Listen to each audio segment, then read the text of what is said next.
Now turn on your mobile. The main issue of keep rebooting or restarting can be anything in Redmi Go Mobile. The Redmi Go Mobile users are facing the issues: automatic restart, screen stuck in Android boot loop, stuck with Redmi Go logo on the home screen. We are telling you some common fix to keep rebooting or restarting. Here are some quick fixes. In recovery mode, choose wipe data/factory reset by using volume buttons to navigate and the power key to accept it.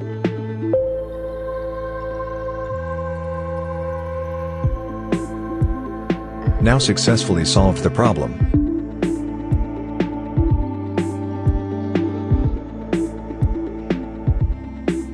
Please watch this full video, link discretion. Thank you for watching. Subscribe for more videos.